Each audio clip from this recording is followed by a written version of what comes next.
acronyms. For this year's Working Internationally conference, we selected 3 key themes to make the conference relevant to members, selected new voices that are not always heard, looked for new formats, and are giving space to future voices. Today's theme is museums and sustainability.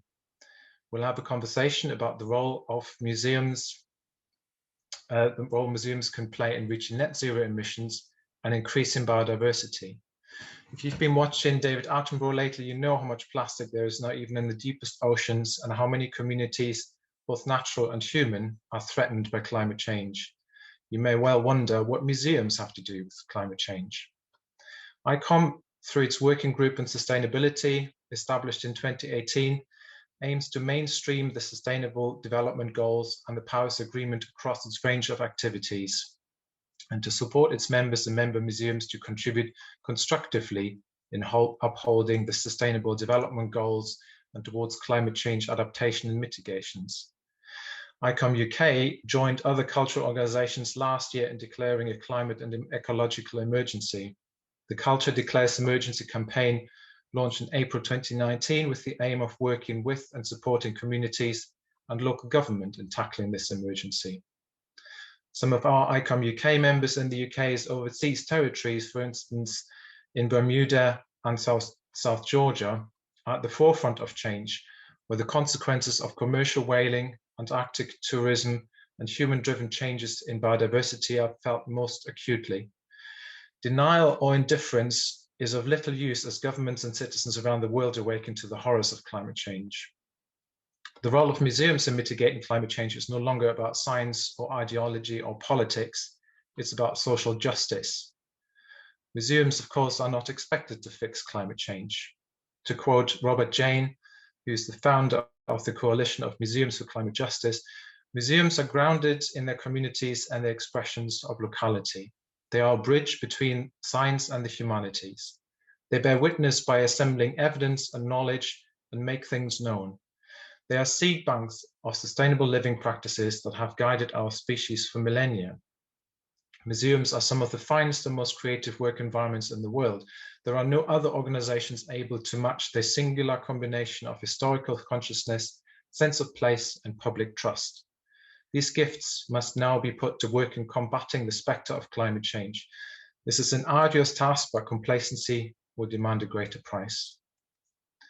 To get us on our way today to exploring the opportunities ahead, I'm now delighted to introduce Nick Merriman. I remember sitting in Nick's office in, I think, 2012 and talking to him about his thoughts on sustainable collections management.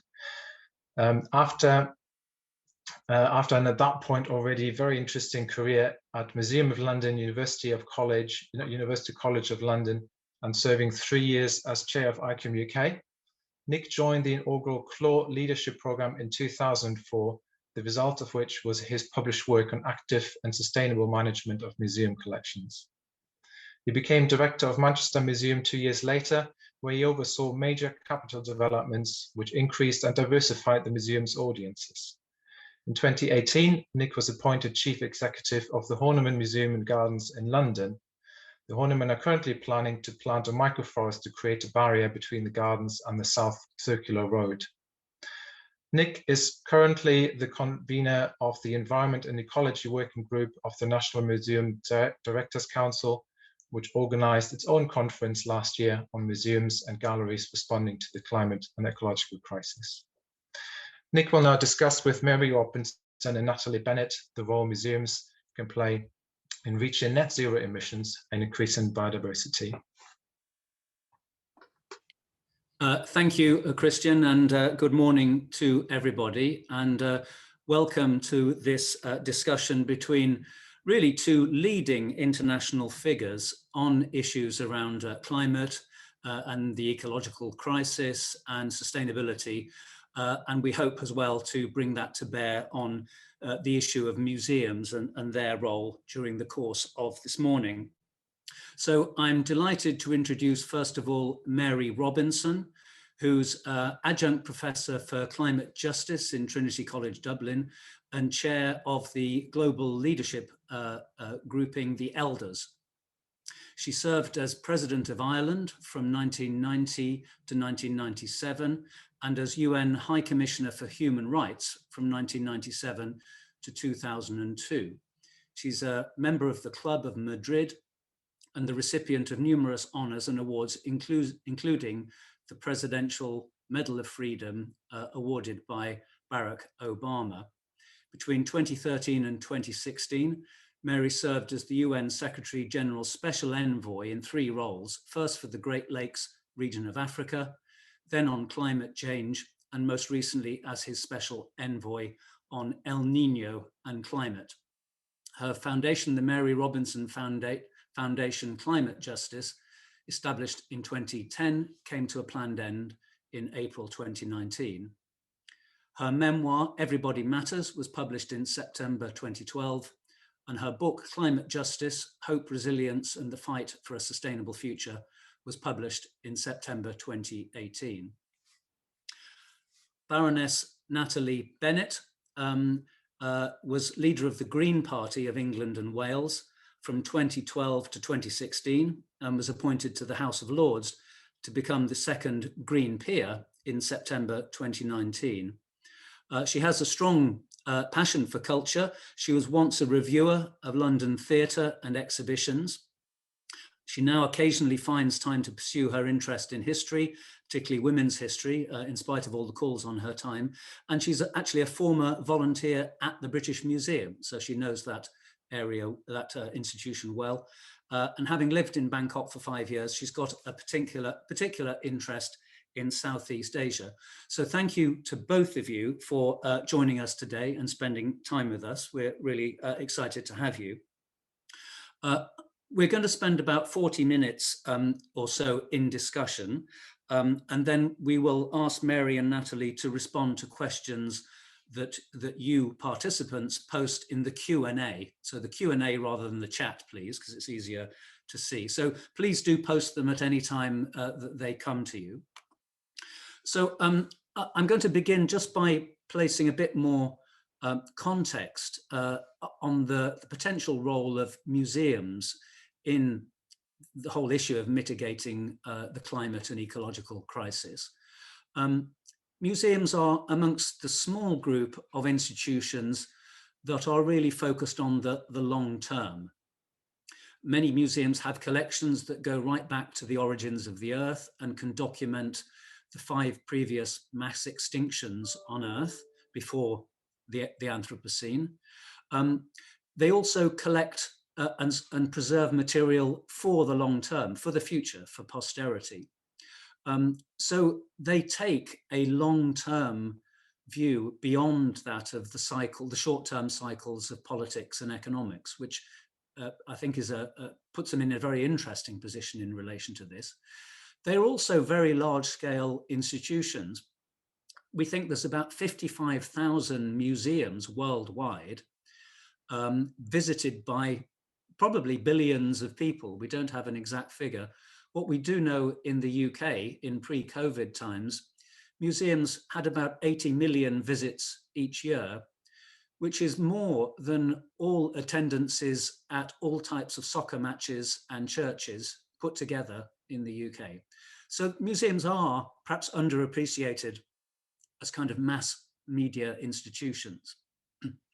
And also finally, museums remain highly trusted. There's a thing called the Veracity Index, which looks at trust in different types of professions. And museum people are really high up in the top 5 there, which is, again, a fantastic positive feature in our favor. So now I'm going to bring in Mary and Natalie and just ask a couple of questions, which are general ones, not focused specifically on museums, just to start. Could I ask you each, first Mary and then Natalie, just to spend about 5 minutes setting out what you see as the key steps to keeping global heating below 1.5C increase on pre-industrial levels before 2050, and what we might do to halt the biodiversity crisis. So not a big question and just 5 minutes each, but Mary, if I can ask you to just to kick off, please. Thank you. Thank you, Nick. And may I also wish everyone a happy St. Patrick's Day. It is important, I think, that we think very deeply this year about what steps need to be taken, because we're not on course yet. We know those steps. In relation to emissions, we have the report of the Intergovernmental Panel on Climate Change in October 2018. That was in response to the fact that the Paris Agreement referenced that we needed to stay well below 2 degrees Celsius of warming above pre-industrial standards and work for 1.5 degrees. And frankly, the scientists had not studied that. So they had to be asked, what does this mean? And what's the difference between 1.5 degrees and 2 degrees? And they came out very firmly that the whole world has to stay at or below 1.5 degrees Celsius, and that this means that we have to reduce by 45% our carbon emissions by 2030 in order to be on course for zero carbon and zero emissions, net emissions by 2050. So this year we have the conference on climate in November in Glasgow, and every country, every corporation, every city, every community, every museum basically has to commit to be zero emissions by 2050, net zero emissions, and work backwards to 2030, and specifically commit to how this is to be done between now and 2030, what practical steps will be taken. I'm afraid the news is not particularly good, because countries, the nationally determined contributions received so far for the conference in Glasgow add up to less than 1% greenhouse gas cut on 2010 levels by 2030. And that's a long way from a 45% cut. So we're really off course. Now, fortunately, countries representing about 75% of emissions still have to submit, and there is a hope and a need for countries that have submitted to increase their ambition in the context of working towards the COP in Glasgow. So we really need this to be an urgent movement this year, led by children and young people, as it has been, telling us to listen to the science. On the biodiversity side, we also had a very important report in May 2019 on loss of biodiversity and extinction of species. And we have this convention on biological diversity in May in Kunming in China. And we have a high authority coalition working towards that with its 30-30 initiative to protect 30% of global land and 30% of oceans by 2030. And again, that will need a big lift, and many countries joining the high ambition coalition for that to come about. And there's many other ways we need to protect diversity. I don't know whether I've talked for 5 minutes, but I think I should pass on now to Natalie to build on what I've said. Thank you. Well, thank you very much. And it's wonderful, particularly on this St. Patrick's Day, to be joining Mary. It's the first time I've shared a panel with Mary, and to be with Nick, and to be with everyone who's joined us this morning. Following on from what Mary said, what we're talking about is ending up with a climate secure society in a healthy natural world. And as Mary just outlined, that's a huge leap. But what we're not talking about, although all too well, what we shouldn't be talking about, although all too often we are, is business as usual with added technology. We talk a lot about the Green New Deal, lots of shiny things with pictures of women and men in hard hats, solar panels, etc. But what we don't talk nearly enough about is the need for a different kind of society. The Green Party has always said economic and environmental justice are indivisible, and I'm delighted to see that your conference yesterday was dedicated towards issues of social justice.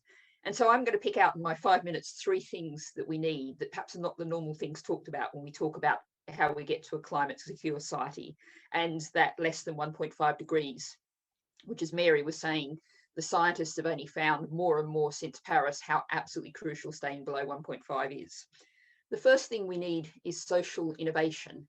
And I'm on a mission to try and recover the word innovation from the people who like to suggest it's things like GMO crops and shiny nuclear power stations, etc. We can significantly cut our carbon emissions by shifting to a 4-day working week as standard with no loss of pay.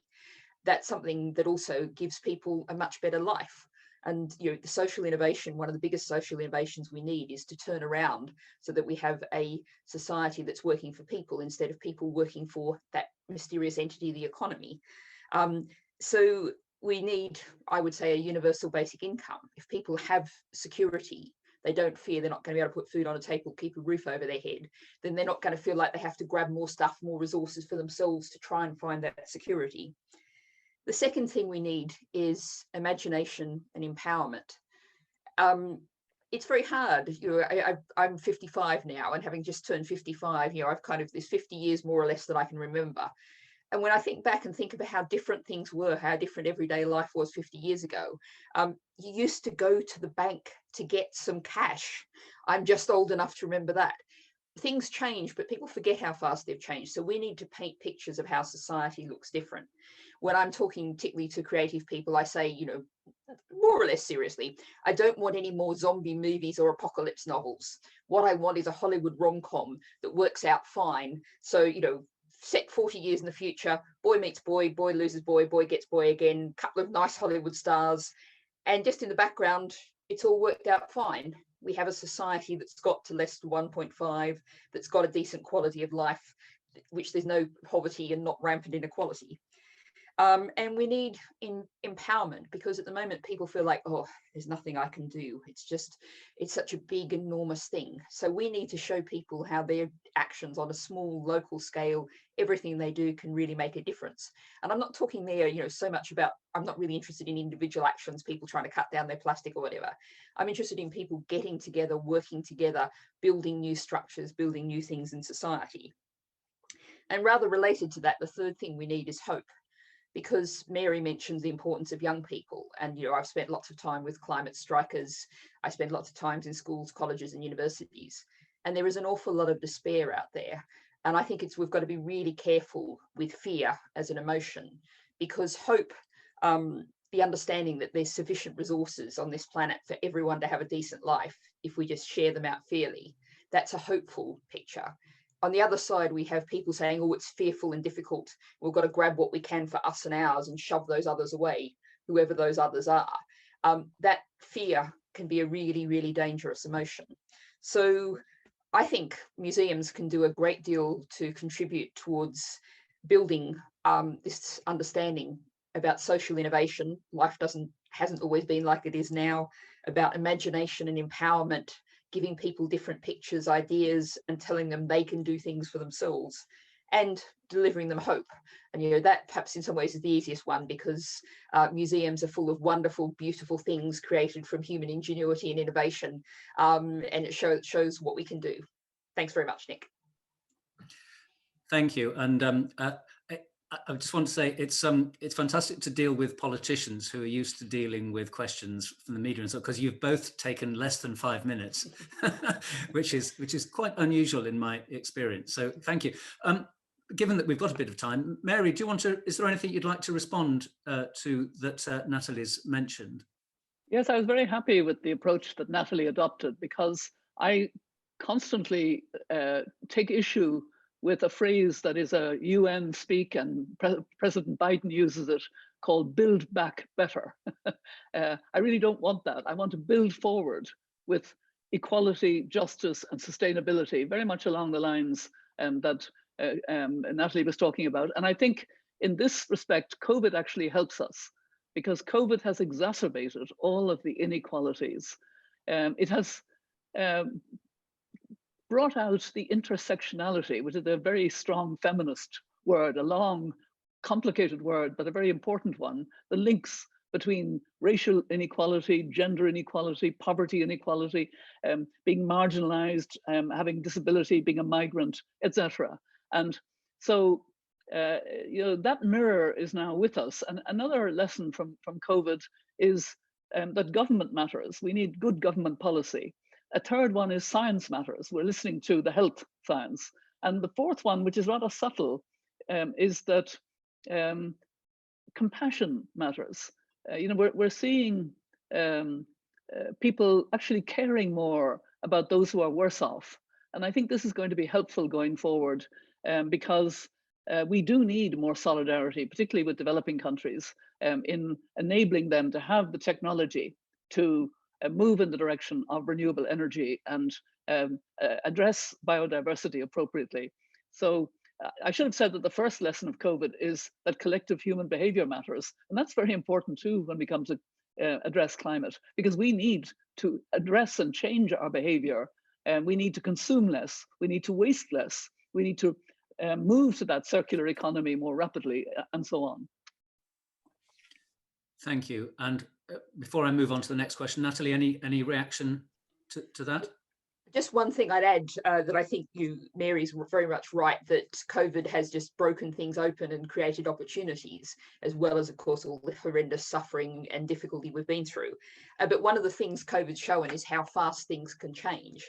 And as Greens, we're used to being sort of patronisingly patted on the head and told, oh, you want things to change really quickly, but you know, the world doesn't work like that. That's not the economic reality. If you think back to in the UK, March 2020, most places around world around then, the world suddenly changed. The UK went from 5% of people working from home to 50% of people working from home. And that happened in a week. And so when people tell us, oh, you know, it'll take a really long time to turn this ship around and we've just got to be very slow and gradual. When there's an emergency, we can change our society enormously fast.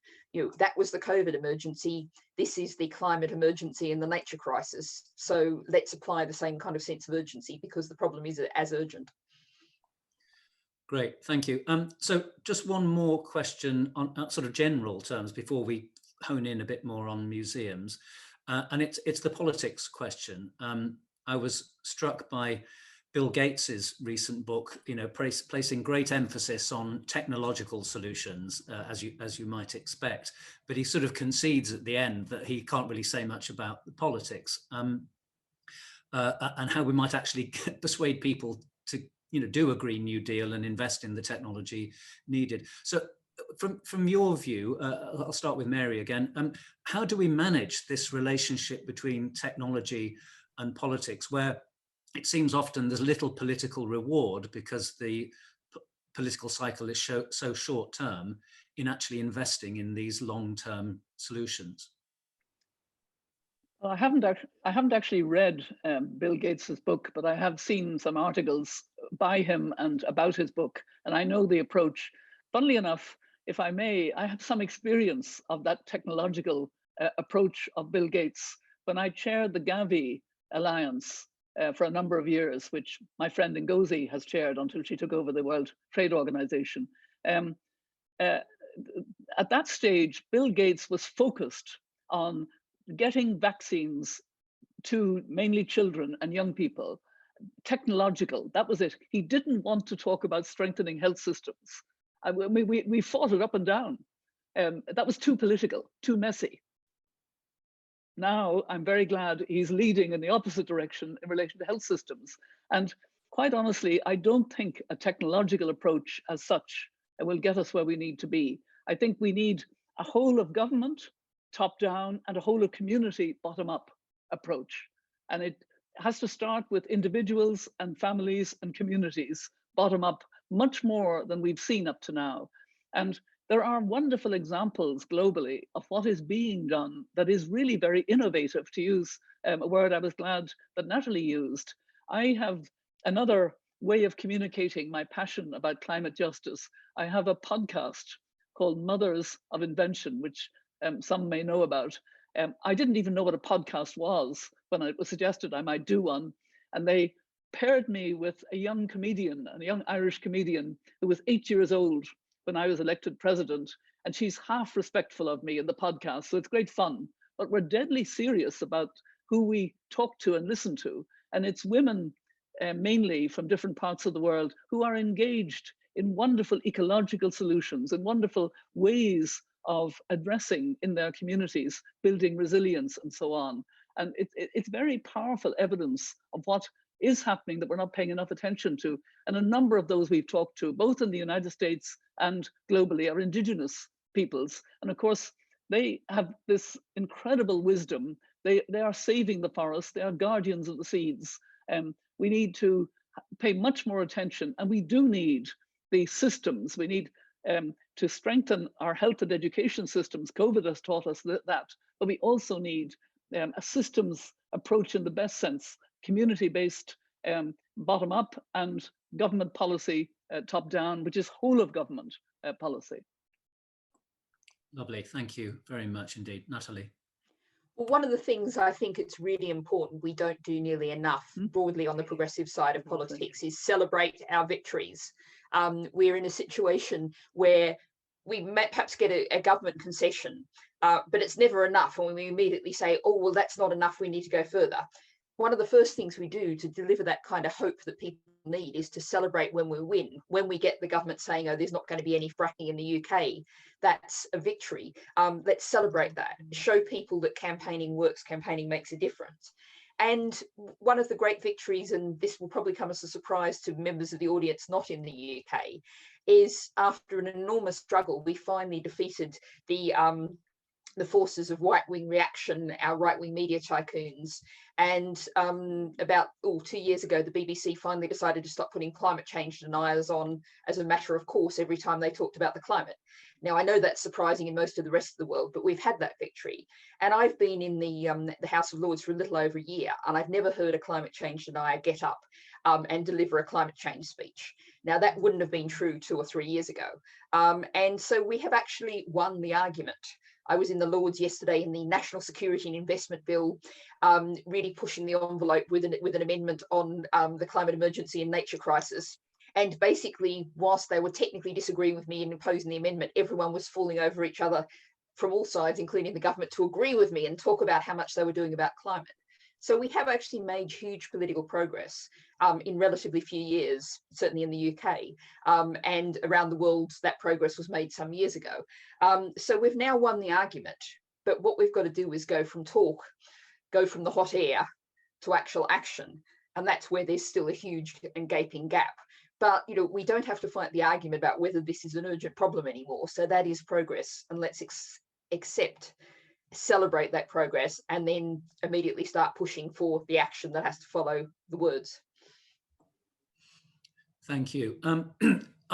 I'll focus now on some questions that are more related to how museums might play some kind of meaningful role in all of this. And I hope the questions I ask will kind of reflect the kinds of things that people working in museums are kind of struggling with at the moment. And so the first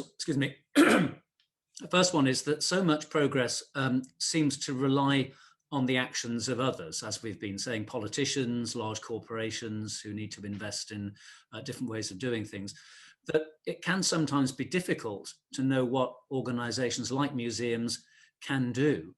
So from your perspective, in general terms, what might the contribution of museums be to these vital issues? Mary? Well, why don't we have Natalie go first this time? Okay, yeah, good idea. Okay, well, I'm going to use this to beat one of my favorite drums, which is I was talking about empowering millions and millions of people, and Nick, you started off with the figures about the 80 million visits more than football and church put together. But I suspect there's not a huge amount of overlap, certainly between the football audiences and the museum going audiences. And what I would say, to empower people to set their imaginations on fire, to give them hope, museums have to reach vastly more people, and that means going out of your bubbles, going into different places. And I can actually remember the first time I ever went to a museum, and if people haven't picked it up, the accent comes from Australia originally, and I was about 10, and a very famous Chinese exhibition, and included a jade burial suit, and it was a very famous diplomatic initiative by China back in the 1970s, came to Sydney. And I dragged my mother along to the museum. Now, my mother was about 28. She'd been a teenage mum. She'd done 4 years of high school. And I know that neither she or my father would have been in a museum since they left school, and maybe not even then. And I think back now and think how terrifying that must have been for my poor mother, being dragged by her child into what would have felt like a really alien, strange environment. I also used to live in Somers Town, just north of the Euston Road in London, which is about a 15-minute walk from the British Museum. And most of the people who live around me would never have been to the British Museum. So I would say that what museums have to do, first of all, is lots of them now contain really good messages about climate change, really good messages about what's been done in the past, what's been achieved, but it has to reach many more people. There's going to be lots of empty shops now with post-COVID. You know, why not set up little branches, pop-up shops in malls, in high streets?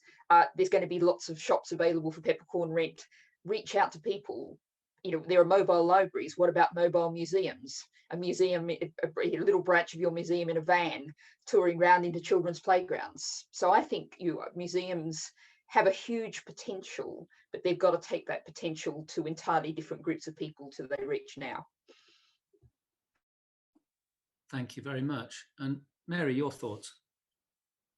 I've been more engaged with universities and third level institutions than museums up to now.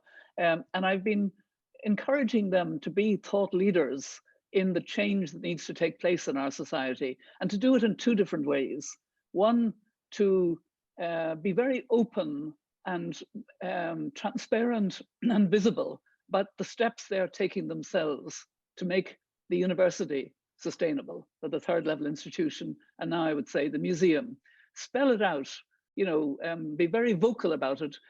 Some universities have commissions on sustainability, reviews of the, new reports every 5 years or so. It's becoming quite a feature of universities, what they are doing themselves, and how they're doing it and how they're encouraging students, etc. I think that talking and making it very evident when you go into a museum of the steps and the thought process that the museum itself is going through can be quite impactful. And then I would agree with Natalie. There's the thought leadership, the outreach, the way in which exhibitions can take on much more of a kind of action-oriented sustainability focus than has necessarily been the case.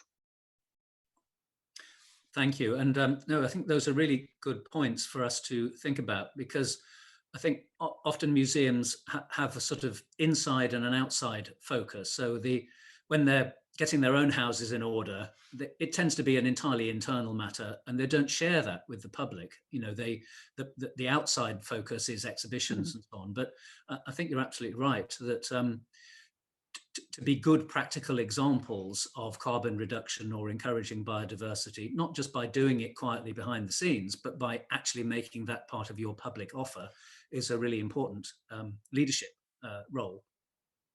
And I want to move on to exhibitions, actually, now for my next question. I mean, traditionally, museums have operated in a kind of broadcast mode, doing exhibitions on key topics, which might include climate change, extinction, and so on. But those have the danger of landing on a passive audience, people going away, not really being actively engaged after it. I think most museums and museum people are now wanting to actively engage their audiences much more. But with that brings a bit of nervousness, because museums are perceived as being neutral, and part, I think, of their the level of trust they have amongst the public is that they are seen to be neutral and not political, in inverted commas. So we are having to, in the museum world, sort of address how active or activist museums as publicly funded organizations can be, while grappling sort of, is it actually possible to be neutral and apolitical on these issues? So it's a kind of, not exactly a crisis, but it's a major question of sort of ethics and mission and public funding. I'd be interested to hear your thoughts on those. Shall I go first this time? Mary, yeah, please.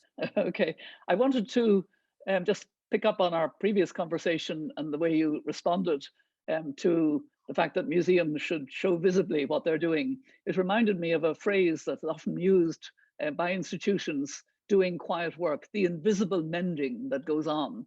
I think the invisible mending has to become visible and has to be very much talked about and written up and part of the story, as I said, as you've said. On the question of how far museums can go in being proactive on both reduction of emissions and increasing biodiversity. I don't think museums should be at all neutral. Not at all. This isn't political in a divisive sense.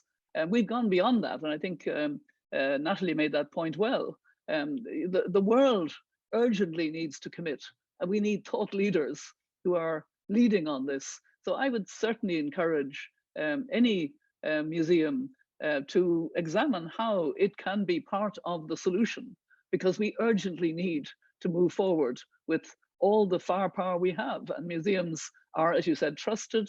And I don't think it's going to undermine that trust. On the contrary, I think it's using a trusted space to increase the arguments and do it in a non-party political in any sense way, but do it with great conviction. Just to follow on from that, I mean, Nick said that museums are perceived as neutral. I would say that's because often traditionally they've supported the status quo. I'm being generalist here, but that's the practical reality of it. And it is difficult in the UK, and I won't hide the fact that it's difficult. We have a very right-wing, extremely aggressive media, and you will possibly almost certainly take some flack, take some trouble, but that means you're doing the right thing. And one of the things I've learned in politics is, although it's not necessarily a lot of fun, just the fact that your museum's name is in or your institution's name is in the headlines means it will actually attract quite a lot of visitors, even people coming along to see what the fuss is all about. And I would be a bit challenging, particularly to UK institutions, because I think UK institutions are broadly small c conservative far more than in other places. And just to cite an example, I dug out a catalogue, and this is from a little French market town called Autun, A-U-T-U-N. And this was their modern art exhibition in their museum last summer, briefly opened during the summer. And for example, here's a sculpture called Kouros, which is a Greek statue, sort of traditional, lost half its arms and legs statue embedded in an oil drum. And, it's a very distinct, very political piece of art. And I did a tour with the curator. My French isn't great, but I kind of managed. And she was going around explaining, there was also lots of stuff about plastics, lots of art about plastics.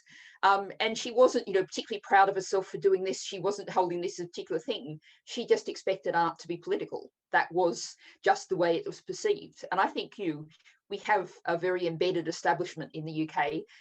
That establishment has had a huge influence on our museums, and digging out the collections that almost everybody has of a beautifully made peasant cup or a fascinatingly against the odds made peasant cup, rather than just necessarily going looking for the Queen's throne.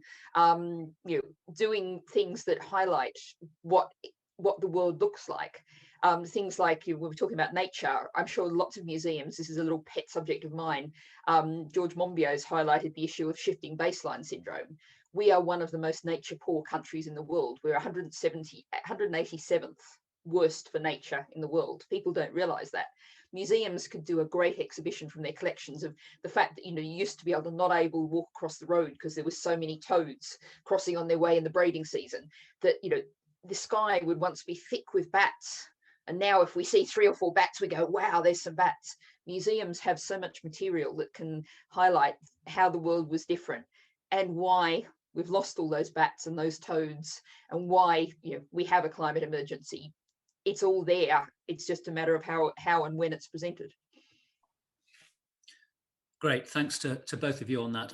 I want to sort of move on to another sort of contentious area, which is the issue of sponsorship of museums by fossil fuel companies, for example. I mean, this has obviously excited a lot of controversy over the years, and latterly, with some exceptions, probably most museums that had sponsorship have dropped it in some way. But given that most fossil fuel companies are also now, to preserve their business, moving into renewables, is it time to revisit our attitudes?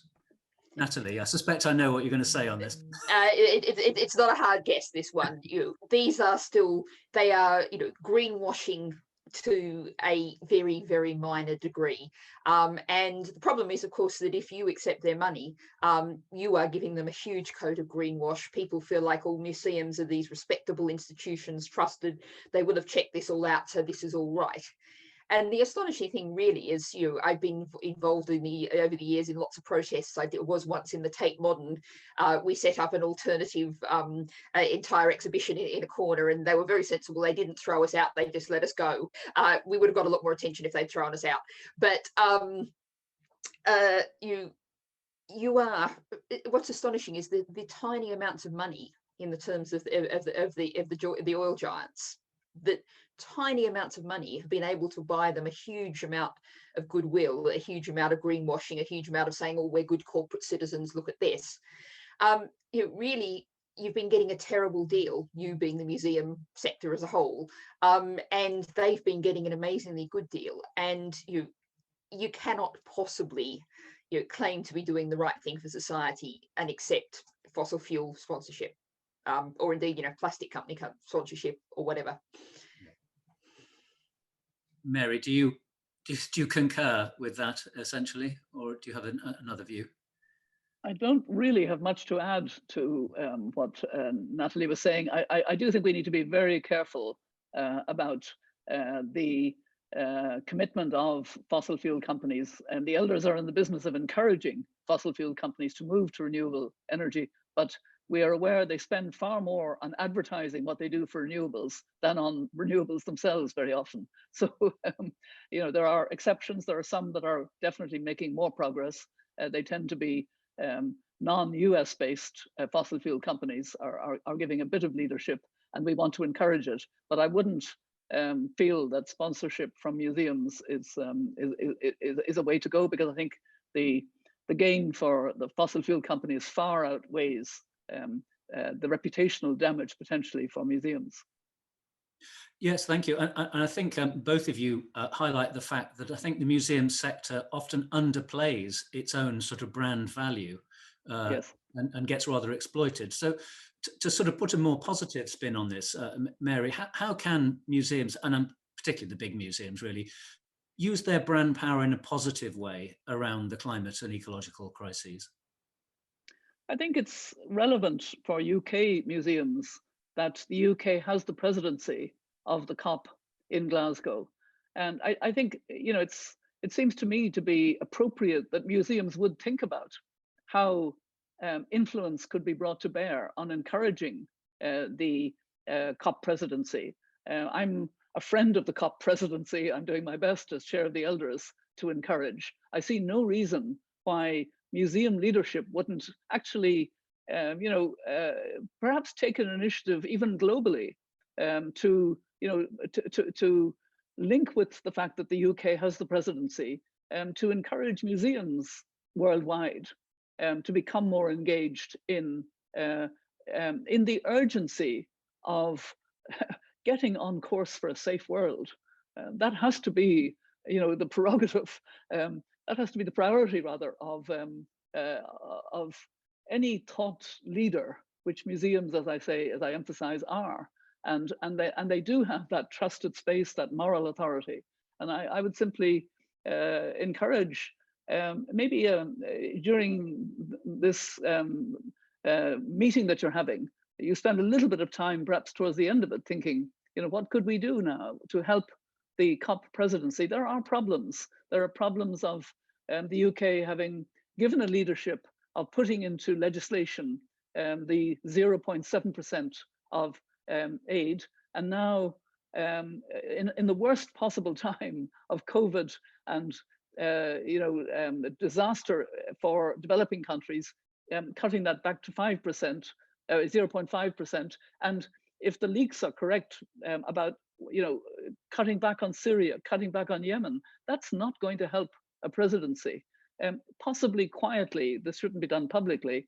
Some of that could be conveyed to the presidency, to the UK, that you need a credibility also in the presidency. It needs to be, a moral force. I remember very well, because I was the special envoy of the Secretary General on climate change before Paris, and Ban Ki-moon encouraged me to take a climate justice approach and focus on developing countries and their role, which was very strong as a moral authority in getting the 1.5 degrees into the text. I remember, the marches in Paris, 1.5 to stay alive, and the importance of that happening and forcing the Intergovernmental Panel on Climate Change to to visit that properly and issue that important report in October 2018.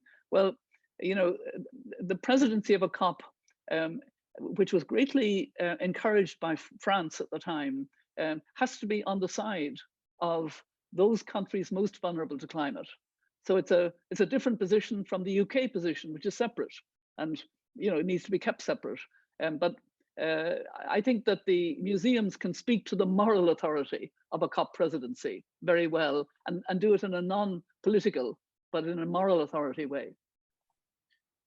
Thank you. That's really helpful. I think, yes, we're a small sector, but I think we've got a loud and authoritative voice and a lot of credibility. So that's great. Natalie, anything to add to that point about sort of museums' brand value? No, I think it is so important.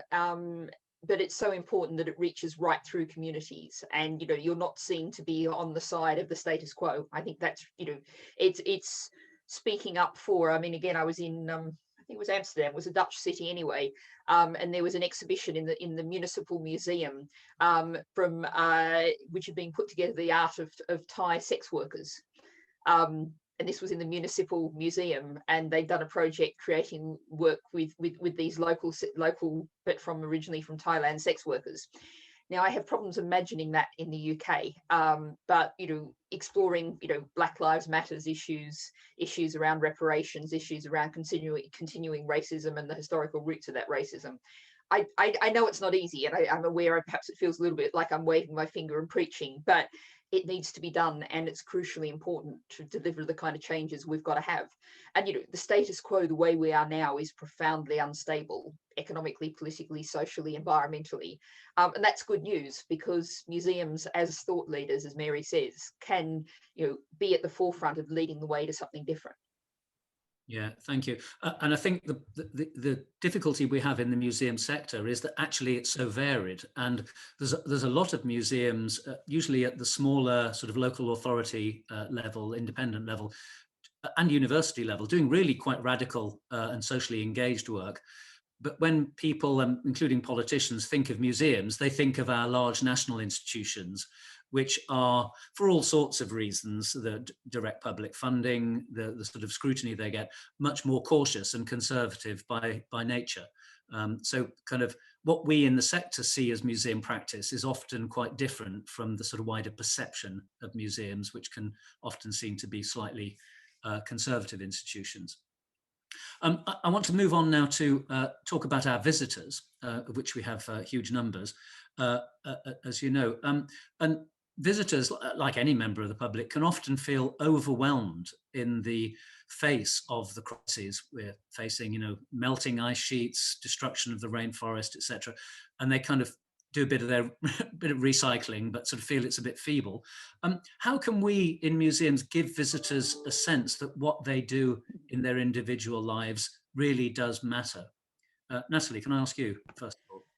Well, I'm going to go to a journey on a German train on the way to Katowice climate talks, and I was sitting in the dining car, and I looked around and thought suddenly, I cannot see a single piece of plastic. In fact, when I looked around, the only single-use object I saw was a glass bottle of Coca-Cola. Everything else was being done with reusable cutlery and crockery. And recycling, if you look at the waste pyramid, is a poor third. The best thing is reduce and then reuse and then recycle. And so, I would ask why, and I'm aware this is challenging, but, why is there any single-use object in any museum, cafe, anywhere in the country? And, plastics is the obvious one. People say they have recyclable plastics. Maybe you've got, cardboard coated cardboard takeaway containers instead of plastic. But, the world got along without any of those single-use objects for many, many thousands, millennia. And so And if you look around the world, you know, plenty of places that happens. And so if you really do model the kind of behavior you want, and, you know, I would stress I'm really concerned with system change, not individual behavior. And if I go into a museum and everything's wrapped in single-use containers and I really want lunch, well, I'm going to have to get those single-use things. But you really taking steps forward of being leaders and those really practical things, and showing people how they can live their life without plastics, how they can live their life, you know, I know it's, you know, be brave, meat-free Mondays. You might just, you know, you'll get lots of attention that way anyway. There's so much more that could be done, that needs to be done. Thank you. And Mary, what's your thoughts about individual actions in all of this? Well, I have a habit of speaking about what each of us can do when I talk to an audience. So I'll tell you the 3 steps that I encourage, and you can reflect as to whether a museum can have a somewhat similar approach. I think it's so important now that every single person should take the climate crisis and the biodiversity crisis personally in their lives. And how do you know you've done that? It's precisely because you're going to recycle more carefully, you're going to waste less, you're going to think about your diet, you're going to, you know, personalize it, and then you're part of the solution somehow. It can actually be good for your climate anxiety to become part of the way forward, if I could put it that way. That's the first step. The second step is to get angry, and I use the word angry, with those who have more responsibility and aren't living up to it. Governments, corporations, investment, cities that aren't doing enough, you know, and the getting angry means just get active, use your vote, use your voice, join organizations, and there are plenty of them, etc. And then the third thing, and I often say, and I think Natalie touched on this earlier, I often say this is the most important step. We have to imagine this world we need to be hurrying towards, because if we don't imagine it, we're not going to have the sort of impetus and push from the public at large. Get on with this. We want to get to a much healthier world. We want to get to that world of different kind of jobs. We want to be able to breathe in our cities and see nature the way we should be able to see it, and so on. Thank you. Those are all great points. And I wanted to particularly pick up on Mary's last point about the future. And I think that's a really interesting challenge in relation to museums, because, you know, people often think museums are about the past and we've got collections from the past, but museums are actually future orientated, well as being present orientated for visitors today. But we have this vast archive of material that we keep for the future. The point of museums is to, as well as engaging people in the present, is to preserve things for future generations. And I think museums don't make enough of this future orientation. So, you know, museums having programs where they imagine the future. And in fact, we'll be running out of time, but I was going to ask you a question, which is perhaps just for colleagues now to mull over. Imagine museums are in 2050 doing an exhibition about how the world managed the climate and ecological crisis successfully. Colleagues in museums, what would be in that exhibition? I think that's a really interesting challenge. Just a reminder to all participants, if you have any questions for Mary and Natalie, do put them in the Q&A, because the chat is very congested and it's quite difficult to see. Sort of moving towards the end of the formal questions now, perhaps one or two.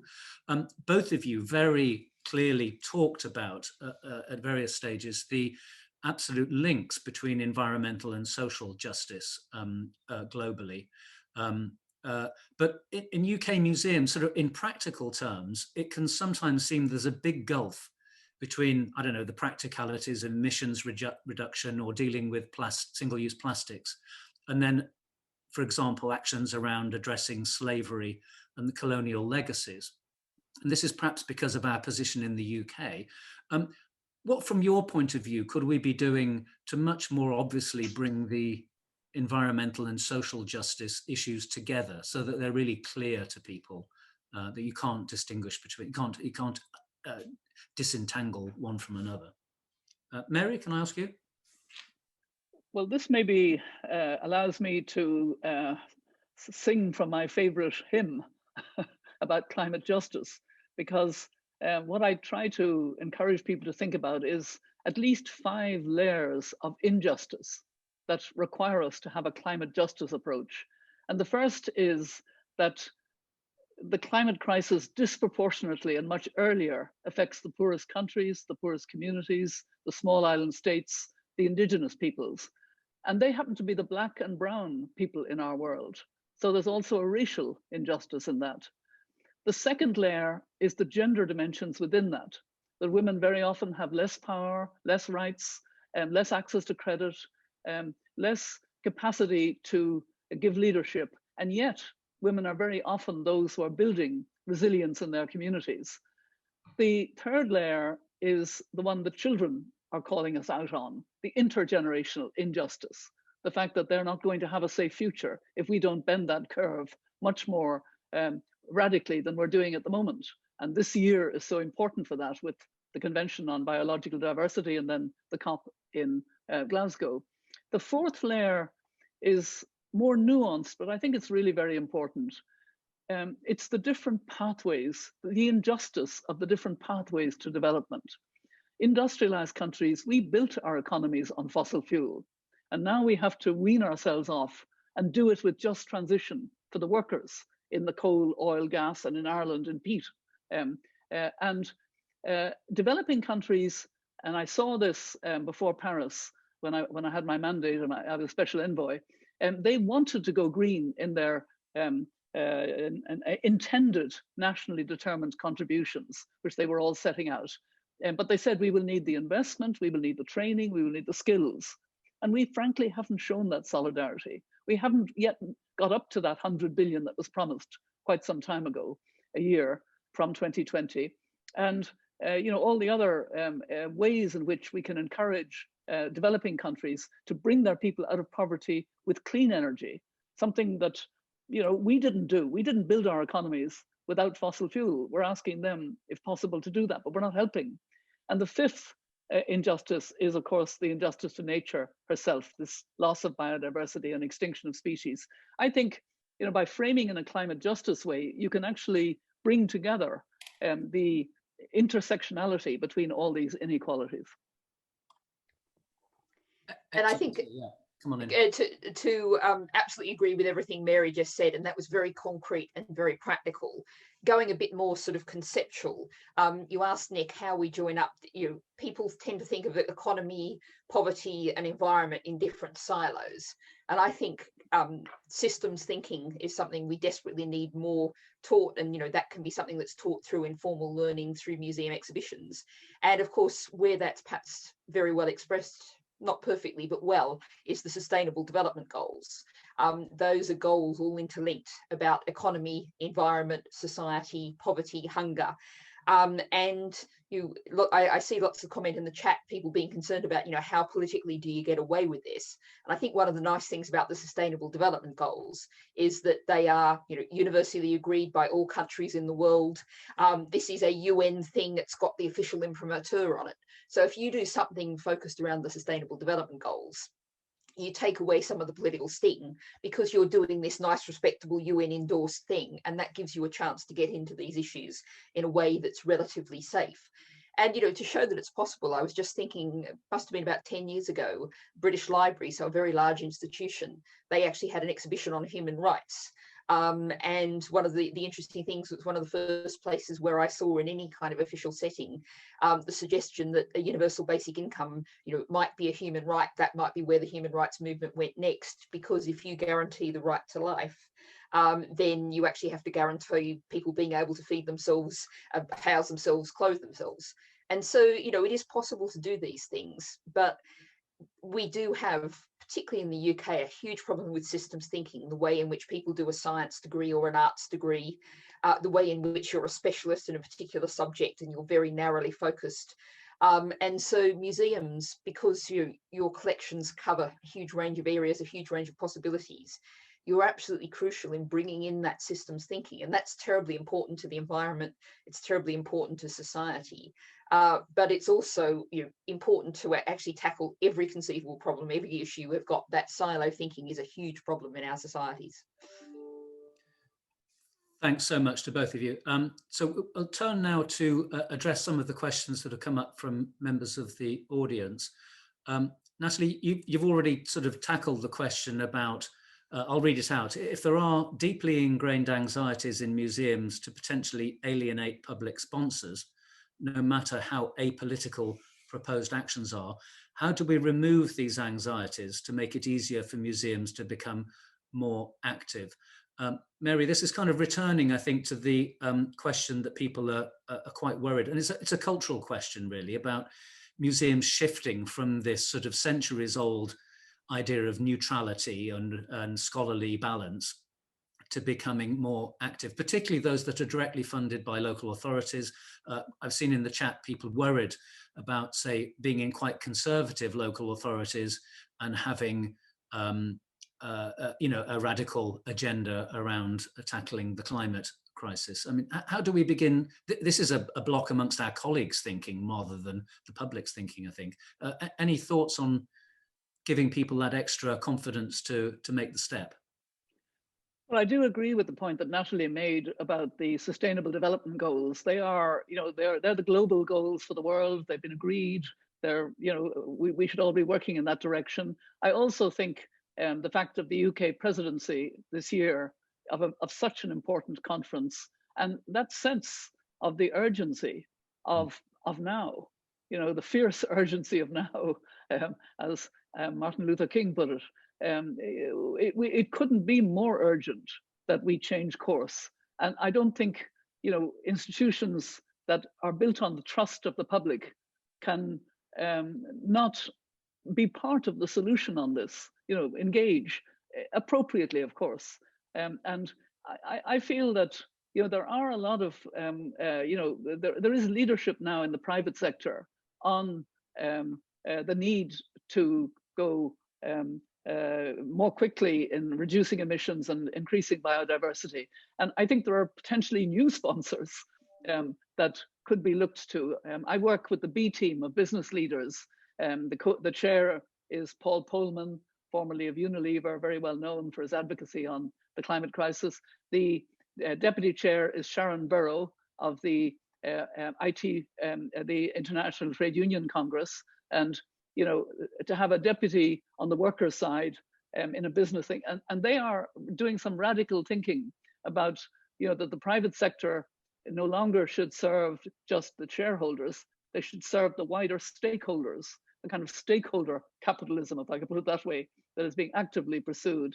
And I think, I think museums can look to that kind of sponsor to support the museum being part of the solution, if I could put it that way. Thank you. So we've just got a couple of minutes left, and there's one more question which Natalie has signaled she'd like to address, which is saying that we're making progress, but how can the UK government condone the opening of a new coal mine? Natalie. Yes, I wanted to come in on this because this is actually a piece of good news, which people may not have caught up with. A couple of days ago, the government did, under enormous amount of public pressure, agree to call it in. And I only saw a short snippet, but I saw a fellow Green this morning was tweeting that Kwasi Kwarteng apparently let slip on the Today programme this morning that the government actually intends to stop it. So this is a sign of public pressure. And I think following on from what Mary was just saying, and the question of how do you as museum professionals stand up to pressures of the status quo, conservative local authorities, it's so crucial that the more embedded you are in the community, the more you've got all elements of your community involved and engaged, then they're going to be there to support you. And government doesn't just operate, moment anyway, like a dictator, dictating things. It responds to pressure. So if you've had lots of different community groups engaged in your museum, you've been going out and reaching out to them, you've really got people behind you. The fact is that when it comes to climate, actually by far the most radical group in society is the public. If you look at the Climate Assembly, which was a People's Assembly held last March, unfortunately, it sort of got buried by COVID, but they came out with a very radical set of practical policy proposals, far more radical than anything the government's done. That's where the public is. I would agree with Mary that there's lots of companies that are sort of coming up behind, and governments, certainly the UK government, and like lots of local councils in the UK are a poor third. So you've actually got the public will be on your side if you get out there and, you know, you're leading, but you've also got them at your back, at your shoulder. And so everything you've done to make sure that you really are part of your community, that's your best possible defence. Thank you. I think it's often the case that we underestimate the public's appetite for active change. Okay, we're pretty well. We've got a few seconds left, and I was going to ask a final question, ask you to do about 2 seconds on it. We've got this exhibition in 2050 that all museums are doing on how we were successful in managing the crisis. Which object would you select to be in this exhibition to exemplify the successful fight? Natalie, can I ask you to jump certainly. This is from the anti-fracking site just outside Blackpool, and there was a wonderful, it was a panel of wire fencing, and waste plastic had been woven in to create. And at the moment, you have to imagine behind in the field is a fracking rig, a huge, hideous thing, you know, fossil fuel search. What they've done in front of it is instead a picture woven out of plastic of this field with a rainbow over it, with cattle and sheep grazing in it, with trees growing in it. This was people imagining what that field looks like. And the great thing is, of course, that they won, and we don't have fracking in England, in the UK. Excellent, excellent. And Mary, what would your object be? I have a lot of trouble thinking about objects. It's not my... I would like to see a huge collage of young people who were in their various ways that they've marched for climate and called out my generation and actually the generation following me as well, because we're not meeting our responsibility. Because I think that's a very key. The fact that they had such a huge march, the biggest in the world, I think, in 2019, just before COVID, where children all over the world and young people came out. I think to capture that in a collage would be the nearest I could come to an object. Lovely. Thank you so much. You can see from the action in the chat what an inspiring hour this has been we've spent with you. So thank you so much for your contributions and for your time. And if we were in a big audience chamber, we'd have huge echoing applause, but just imagine that. So thank you very much indeed to Mary and to Natalie. And I'll hand over now to Christian. Thank you. Thank you so much, all three of you, Nick and Natalie and Mary. That was enormously enjoyable and interesting. I've learned a huge amount, and Nick is absolutely right. If you are keeping an eye on the chat, there are lots and lots of interesting reactions to all of your thoughts. I just want to thank all three of you for the generosity of time and for your commitment to sharing your important work and thoughts, which has been very, very insightful and persuasive.